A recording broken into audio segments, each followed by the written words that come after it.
ظلمه يكون ظلمه عندنا هنا في هذا القريه، يكون ظلمه، المستقبل تاعنا ما كاش. عندنا اولاد الله يبارك، ها تشوف يعني العين هي تترك السوال، ما عندنا واش نهضروا حنا، العين هي اللي تترك السوال.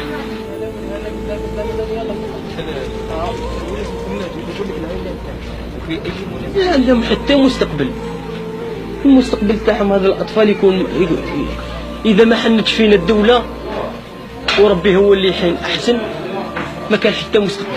مادام منطقه فقيره، كيفاش الارهاب قاسها بزاف هنايا هذه المنطقه؟ شفنا عذاب شديد من طرفين، يعني ماشي نقول لك من طرف واحد، من طرف الارهاب فقط، من طرفين، من الدوله ومن الارهاب. في الليل عندنا الارهاب، يحرقوا يقتلوا يظلموا يدوا الاموال تاع الناس، وفي النهار يجوا عندنا ذلك الامن والجدارميه وكذا، انتم راكم توكلوا، راكم تشربوا، راكم تديروا وكذا كذا.